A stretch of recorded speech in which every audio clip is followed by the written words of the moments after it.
imagine. It remains a very, very good FA Cup final. And Hatchin! What a magnificent goal!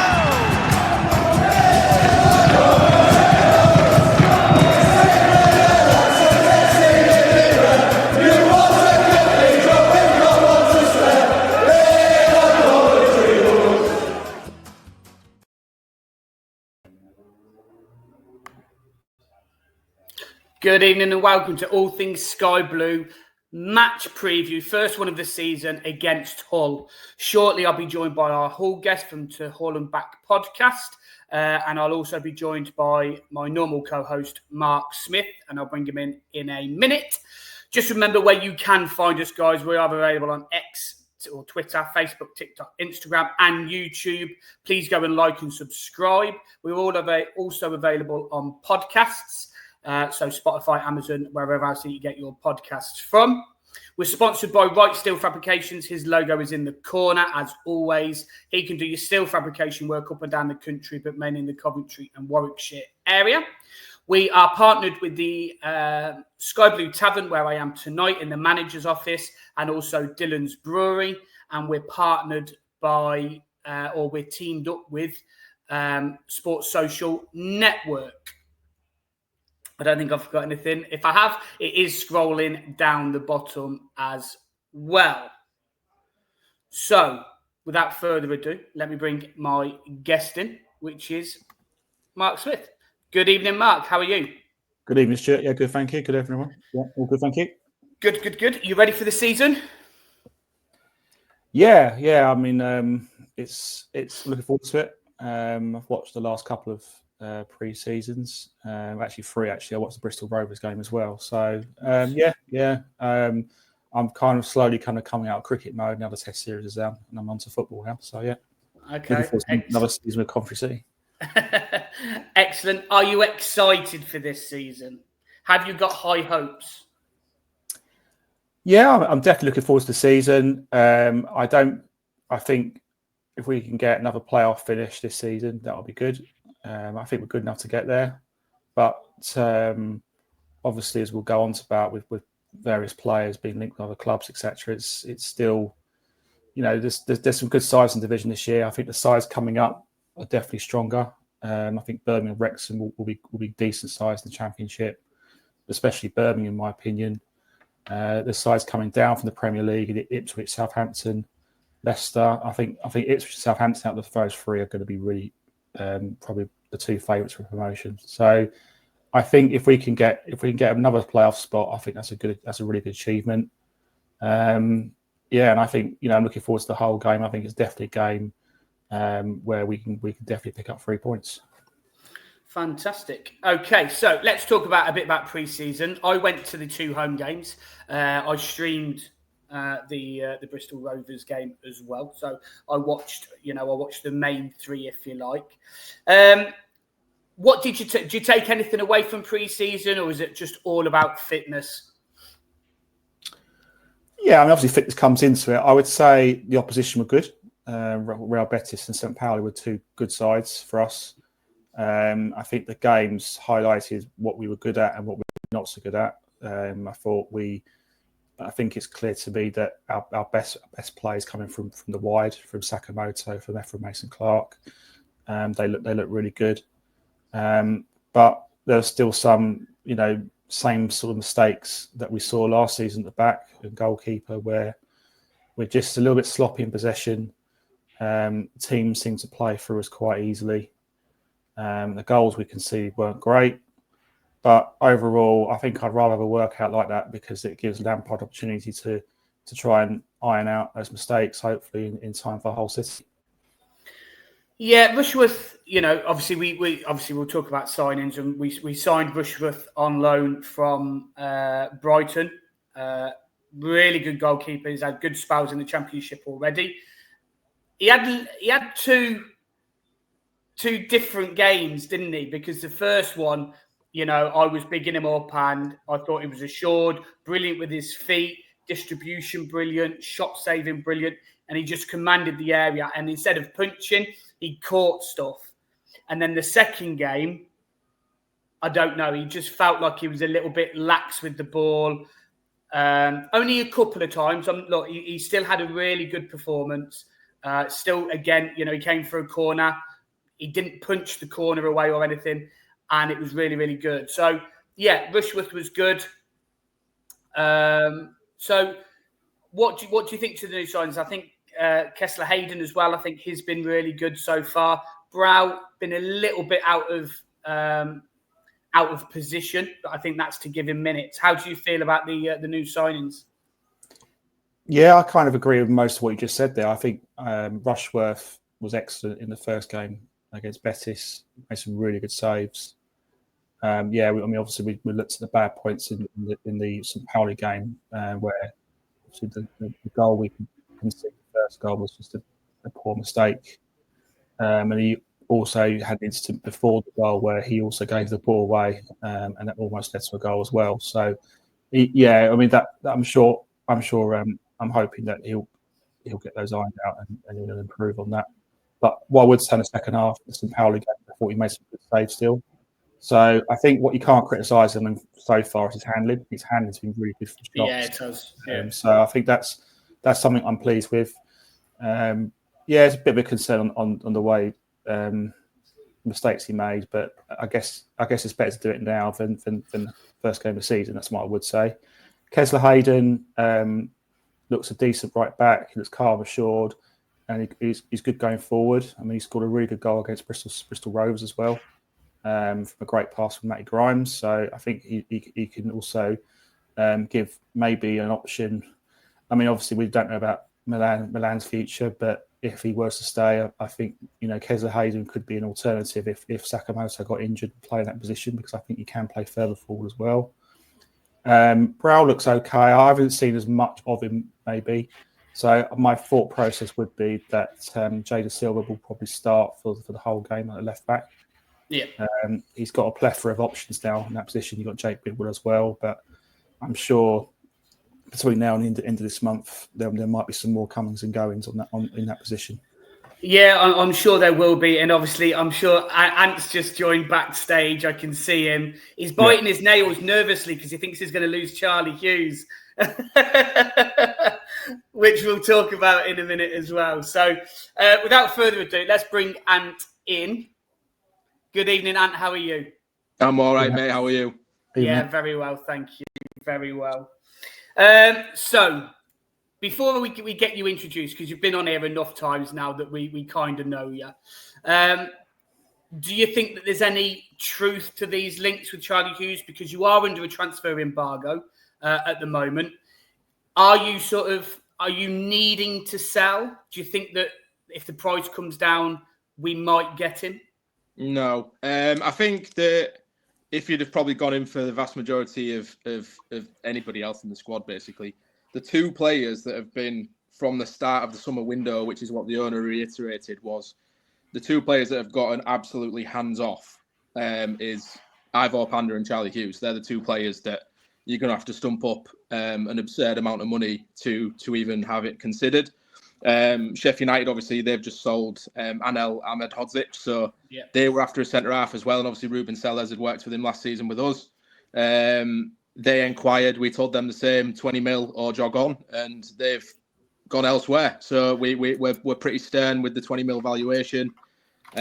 He's young, he's aggressive, he's a ball player, he's great in the air, he passes the ball like a midfielder. He'll probably have the captain's armband this season. He's been instrumental in trying to convince Joe Gellart to come back as well on loan. So he's got a bright future. He's still got 3 years left on his contract. He cost us 3.5 mil last summer. So something like 7 mil was never ever going to even be considered because, in terms of profit, we're making next to nought on him, and he's fantastic. So he is on a similar trajectory to Jacob Greaves. And I think that, maybe something like 15 million with 5-6 mil of add-ons worth or something like that might get it considered. But I don't think anything less than that would even make it past the first email. Okay, is he that? Because to be fair, I don't know much about him because I'm comparing him really to Doyle, Callum Doyle, that we had a couple of seasons ago, and he was a rock and he was brilliant. He was with Fads and learning off Fads as well. How good? Obviously, I know you've just mentioned his attributes, but how good is Charlie Hughes? He's absolutely, for people that haven't seen him. Yeah, he's absolutely brilliant. When you sign a player from a team, and the fans of that team will insist that this player is absolutely terrible and that they're pulling your pants down because you're buying them off them, kind of thing. That's always what happens with transfers. When we went in for Charlie Hughes from Wigan, there wasn't one bad word said about him, and they all said the exact same thing. This boy's destined for the Premier League and to play for England. Like he is like one of the best youth products that they've had in a long time. And you take that and with a bit of optimism, you think, oh, it'll probably take him, a year or two to acclimatise to the league. Straight away, you just saw what he was all about. He's a young lad. I think he's only 21, and he plays like he's like in his prime, 32. He plays with so much maturity, so much confidence. He organises the back four so well. He dominates aerially. He's aggressive. He loves a challenge. He's passionate. It's just everything you want to see from a centre half on the pitch. And in terms of leadership, I think he captained Wigan as well at one point, and he's also captained England 21s, I think. So he has got that leadership material, and I do think he'll get the armband this season. He's a very, very good player, and I think that 2 or 3 years down the line, he's going to be a Premier League player. So I think we'd be very silly to sell him to another Championship club for anything less than what we deem him worth. This summer especially, I think that we'll probably have him this season and then just brace ourselves for some Premier League bids at the end of the season, I would imagine. Okay, fair enough. Thank you very much for that. So while we've got you, and obviously we've spoken about that, can you just introduce yourself, Ant, for people that don't know and maybe it's the first time watching, what you guys do and where they can find you? Yeah, so I'm Ant from the To Hull and Back podcast. We do similar to yourselves. We preview games. We talk about obviously Hull City news and things like that. We're on YouTube if you prefer video content, but if you'd rather listen on Spotify or your Apple Podcasts, wherever you get your pods, you can listen to us on there as well. You just search the Hull and Back podcast. Even if that's to gloat because you've beaten us, we appreciate it, and give us some honest feedback because we do like having everybody, not just City fans, listen to us. So I appreciate you having me on, and I appreciate anybody that gives us a follow or a listen. No, always a pleasure to have you on, and we like your rants on TikTok as well. I put one out about Husey today. It was quite funny. Oh, did you? I'll have to go and watch it. Right, so let us know, how's your pre-season gone so far? It's been a roller coaster for us this summer. We, at the end of the season, and then when we hired this manager, we thought, you know what, maybe we could have a good year this year if we get the recruitment right. Obviously, we was in for Louis Barry, we was in for Lewis O'Brien, players like that, players that would genuinely be real improvements on what we had last season. Very highly coveted players from the rest of the league, things like that. And you're thinking, oh, we'll get the ball rolling. And then out of nowhere, we got hit with an EFL embargo, transfer embargo. We couldn't sign anybody. Everybody was a bit confused. We couldn't understand why, because the owner had literally just done a Q&A literally days before, saying that everything was fine and that we were going to sign Barry and it was all sorted and stuff like this. And apparently something to do with cash flow in terms of late payments to clubs and suppliers and things like that. So that was a bit worrying. And then you get the embargo got lifted because we paid the fee, but then we had to still keep a fee restriction on. So we currently cannot spend a fee, whether that be permanent transfer fee, loan fee, or even a sign-on fee for free agents. We can only sign someone if they agree to join and get paid a wage. That's basically the only way we can sign players. Okay.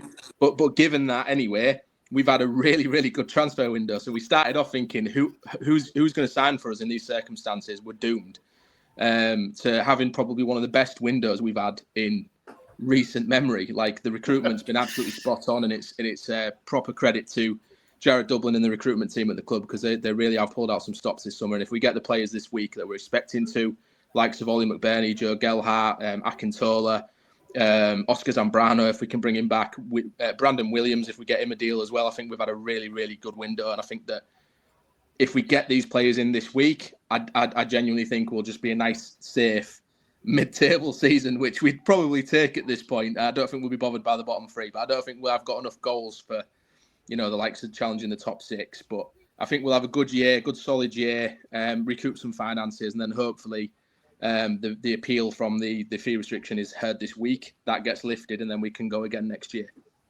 Wow!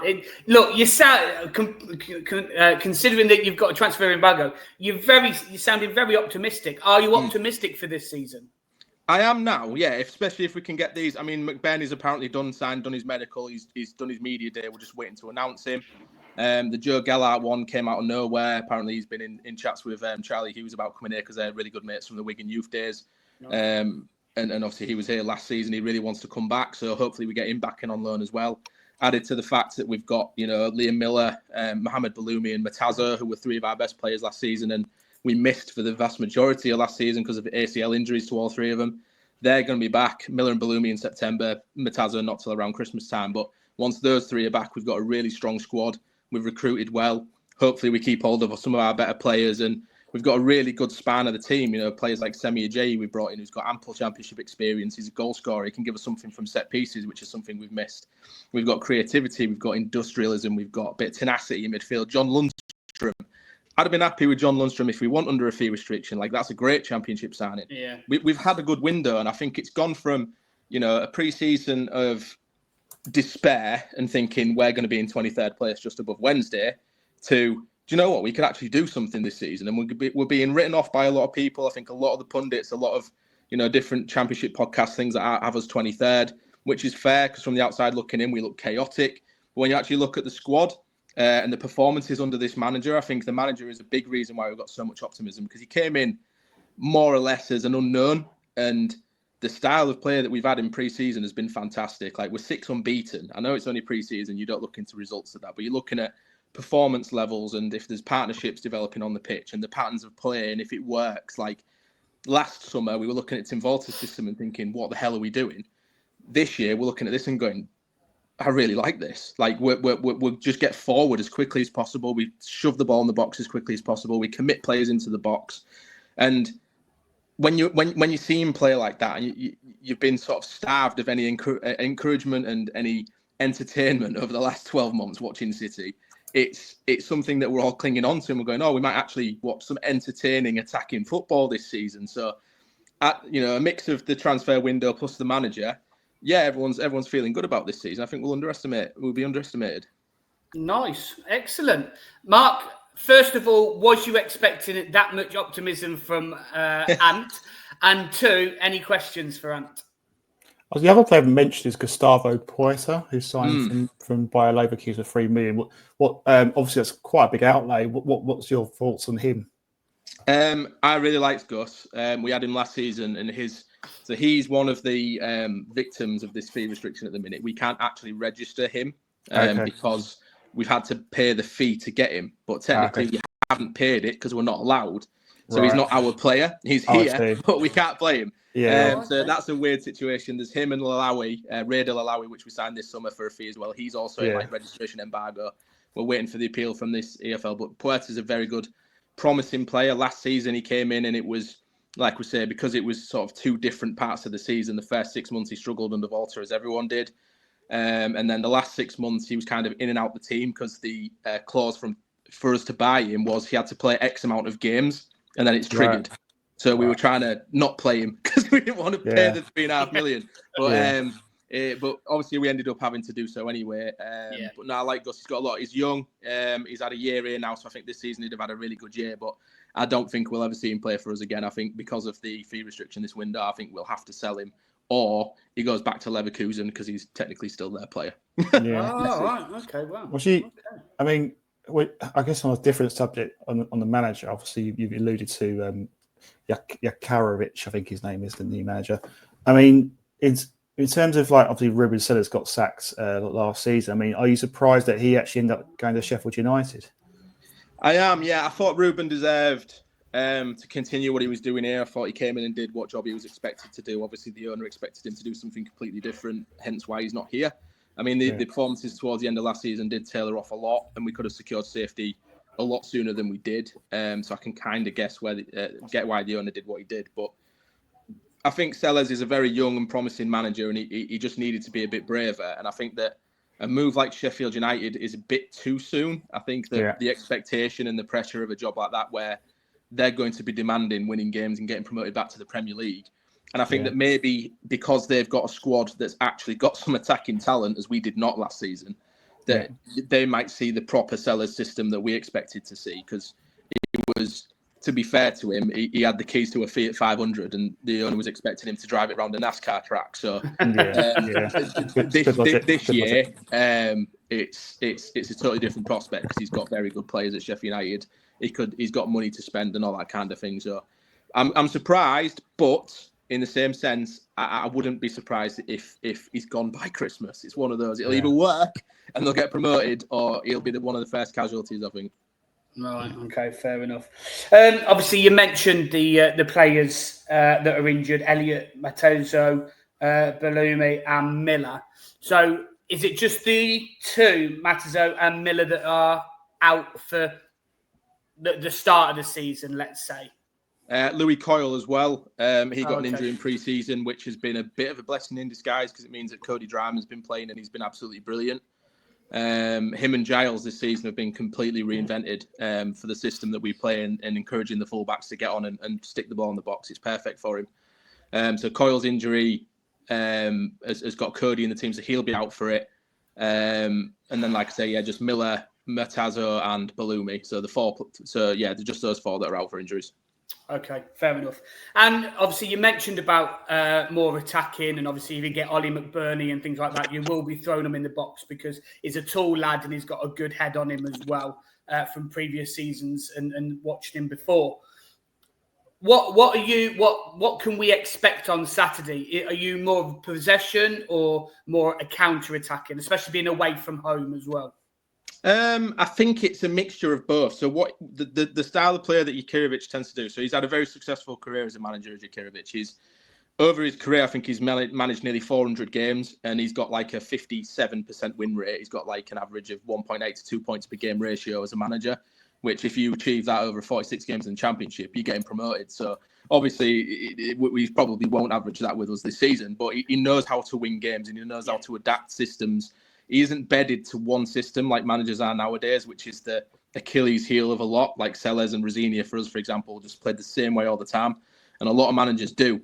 He changes depending on who we're playing against. So he identifies their strengths and weaknesses, and he will set up accordingly to nullify those strengths of yours and exploit your weaknesses.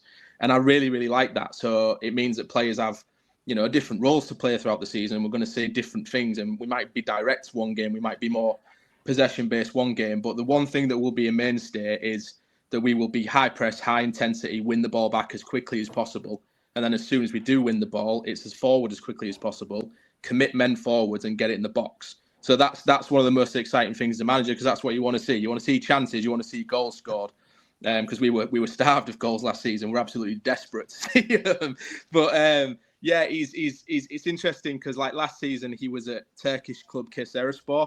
And they were surprisingly under a transfer embargo, and we're in the bottom three, and pretty much nailed on to get relegated. And then he went to them, kept them up comfortably without signing a single player, and they finished like third and fourth, I think, in stats for shots, chances created, entries into the box, all that kind of stuff. So he is a manager that wants us to create chances, get the ball in the box, commit people forwards, and try and score as many goals as possible, but being organised defensively as well. Okay, listening to that then, Mark, how do you... Obviously, we know our defensive frailties sometimes. I will say sometimes. It depends on who's in goal. Obviously, we have got Rushworth, so hopefully we're a little bit more solid at the back. How are you feeling after hearing what Ant's got to say about the new Hull? Yeah, I mean, every team are going to strengthen in the start of the season. They're going to, it's an opportunity to... get rid of the dead wood, obviously there are one or two players that have been sold for good money because other clubs feel that, to a club like Hull, get their game. I mean, previous seasons, Jacob Greaves, as mentioned, went to Ipswich for a good sum of money. So, I think it's always it's a bit of the unknown the first game of the season. I think from our point of view, what I can say is that we've pretty much kept our squad intact. Really, we've got rid of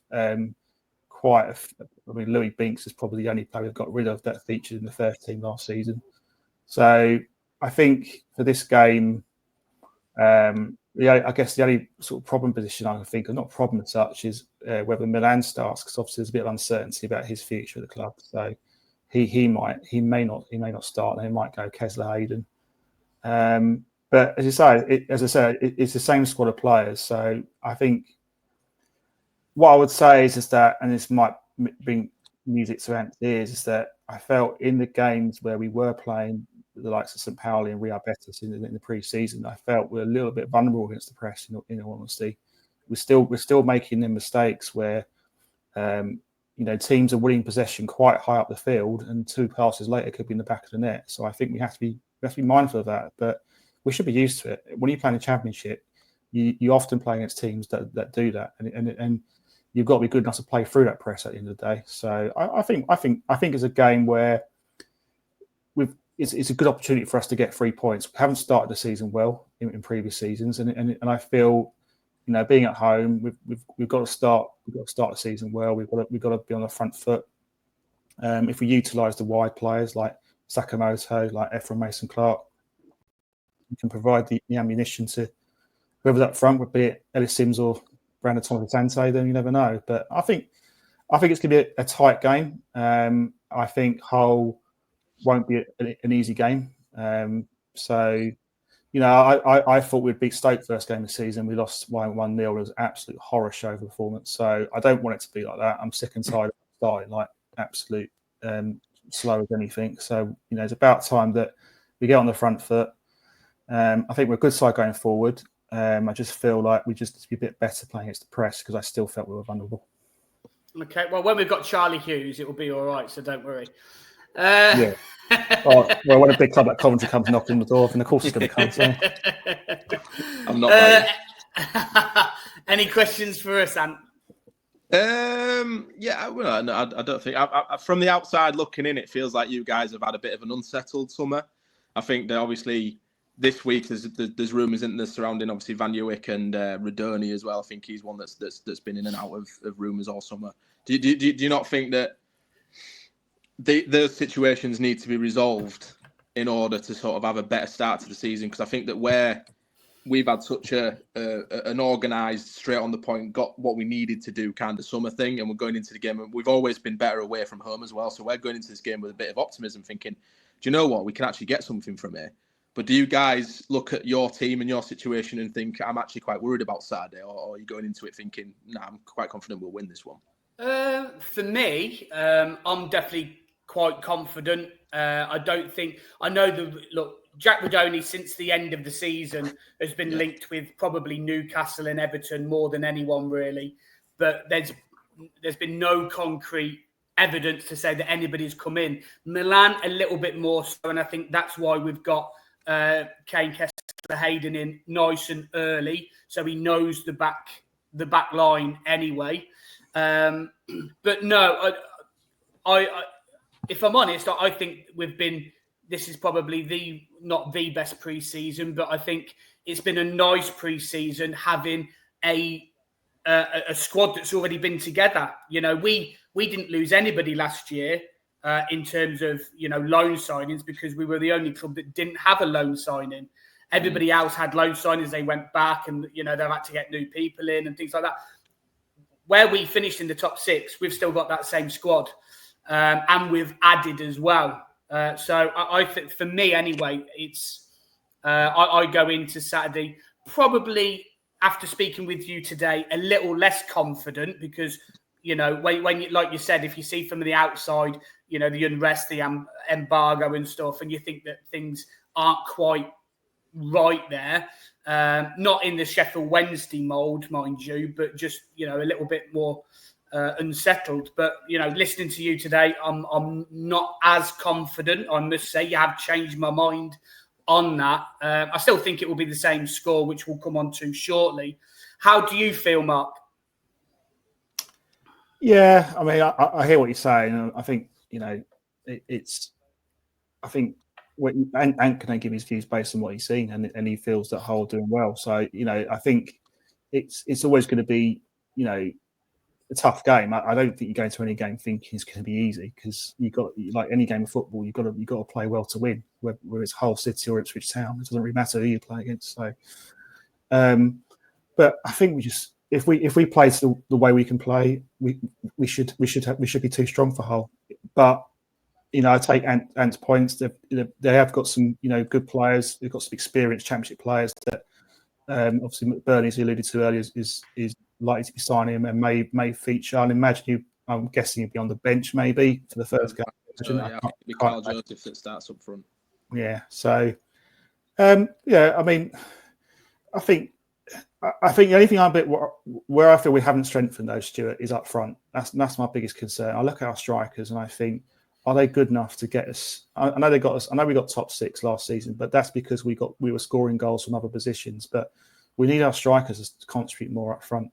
The likes of, Hadji can defend more because he had a lot of injuries. In fairness, he had a pretty bad injury at Sunderland last year, so I could probably excuse him a bit more. But likes of Ellis Sims, some of the Sante, we need more from them this season. So I think they need to prove a point, and they need to show why we've signed them, really, because for me they haven't done enough. I think what I would say in Ellis Sims' defence, I guess he did score a good header with Raphael Cross against St. Pauli, so that's something. But that doesn't matter now. This is what counts. It's the league. We need him to contribute goals in the league. So yeah, I just think that's the only problem area, and I feel that although Sims had a good season the season before that, 19 goals, he's got a bit of a point to prove for me this season. So I think the jury's out on him still. No, I totally agree. I think striker wise, it's the striker for us is a little bit of a weird one. I think really because we need a striker that can hold the ball up. Because we play with wide men, and the wide men come in, and Madoni gets into the box with Grimes and Sheaf and Eccles or whoever's playing, really. So that centre forward role isn't necessarily, I know Glenn mentioned it last season. It's not that centre forward position isn't warranted to maybe score as many goals as they should. They should be scoring more. I get it completely, but because we come in from the wide so much, and the balls are coming over to the other side. Then the emphasis is at holding on to the ball more than anything for the striker. And as we saw against St. Pauli, because their second goal was an Ellis Sims loose touch, they turned and they scored. Yeah, because Ellis Sims hasn't got a first touch, and that's the thing that annoys me because we've got to be able to hold the ball up a lot better. But Stuart, that's a basic thing of any footballer. Of course it is. Yeah, of course it is. But they've still got to do it. Yeah, you're talking about professional football. You're not talking about someone who plays Sunday league football on the park. That's. But it happens every time, though, Mark, doesn't it?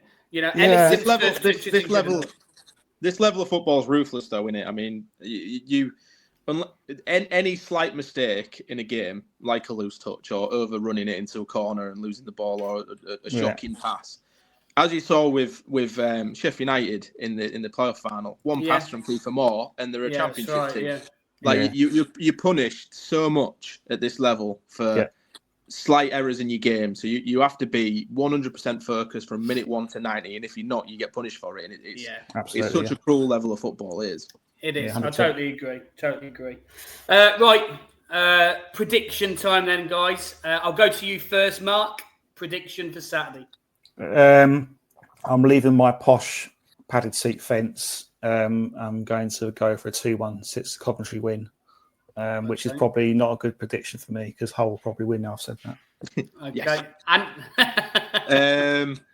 I'm confident that we can go there and surprise Coventry. I don't think we've quite got enough in us yet to win. I think the new signings, because they're coming in this week, aren't going to be straight into the team and making an effect kind of thing. So we have got sort of as good a team as we can possibly have at this minute, but we're missing so many key players still at the minute. So I think we'll give a good account of ourselves, but I think we come away with a 1-1 draw. Okay, nice. Okay. I'm going to go for a 2-0 win. I just think our squad at the moment is a little bit more settled than yours. Again, I was going to say it would be an easy 2-0 victory. But like I said, you have changed my mind. So I think it is going to be a hard fought. It might be, an early goal and a late goal, and then in the middle, it's nice and tight kind of thing, really. Yeah. But yeah, I'm going to go for a 2-0 win for Cov. So on that note, any other questions, Mark, for Ant? No, nothing more from me. Thank you. Lovely. So we'll go straight into the quick fire questions, as always on our podcasts. So if you can, one-worded answers, but I understand if it goes into a little bit more of a rant or something. So the first one is player to look out for Hull.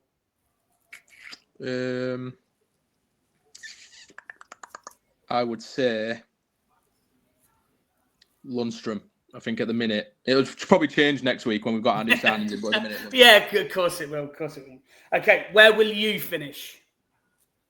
15th. Okay, where will we finish? 8th.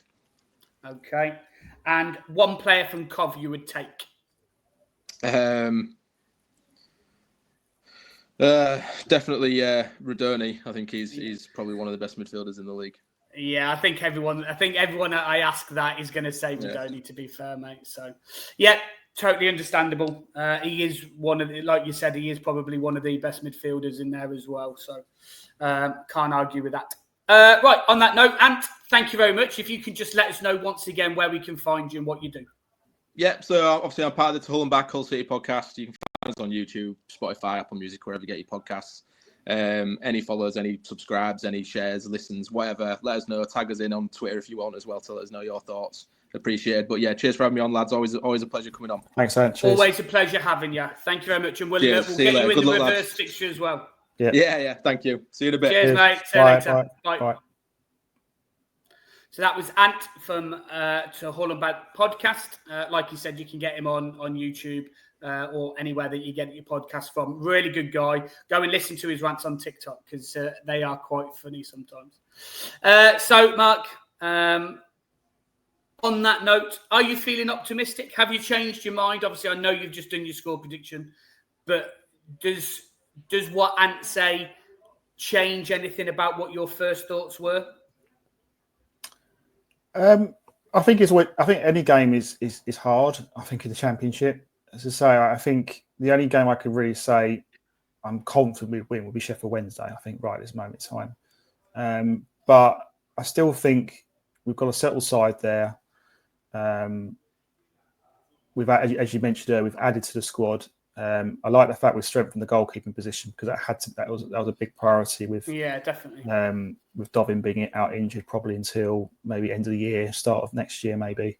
So yeah, I think that's really good. As we spoke earlier about with Rushworth, I thought yes, he was at fault for the goal against St. Pauli, but his handling was good, and I think that's something that gives me confidence, and I think that's something we need this season is a strong goalkeeper, someone who can keep clean sheets. I just think the only thing I worry about is I hope that I like to see more of Kai Andrews this season. I think he's looking good in pre-season. What I don't like seeing Grimes and Sheaf playing together. I don't think they work as a duo in that centre midfield. I think we're too pedestrian, too slow. Personally speaking, Grimes for me, I know Ben Sheaf's our captain, but I just think I'd look at either Bobby Thomas or Grimes for the captaincy this season. I just think they just got a bit more about them. That's just my view. Well, it will be interesting, I think, on match day who the actual captain is, because normally it would be, to be fair, Kitchen has taken the captaincy once, I think, before as well. So you might, if Kitchen starts, it could be Kitchen. But it will be interesting if he doesn't start Sheaf, who actually does take the armband, because Jamie Allen is probably down the pecking order now slightly in terms of the midfielder options, who would normally take it.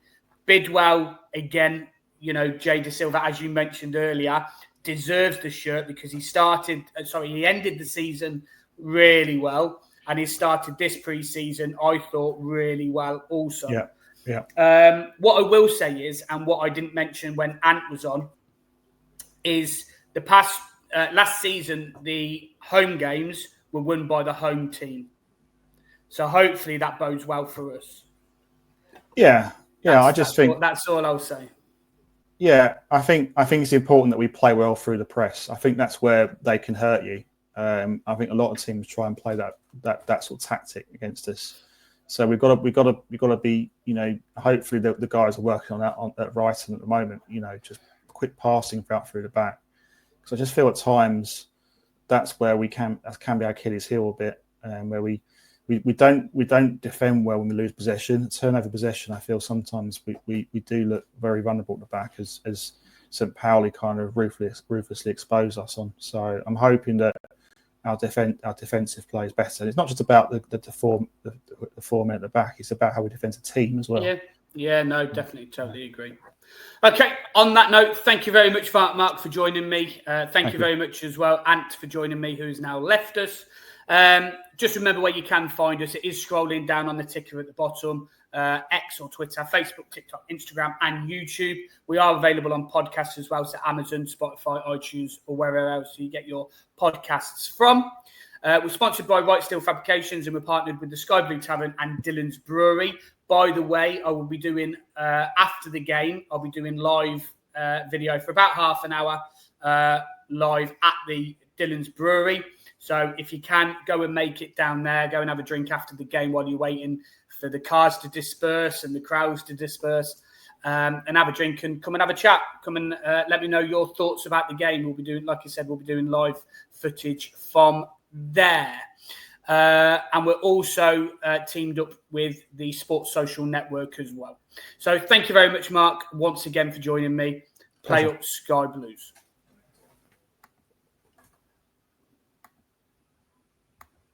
If it works. Where's the outro? Why isn't it working? I'm still live, by the way. I know I am. Right, I'll just have to end it because that's not working for some reason. I will...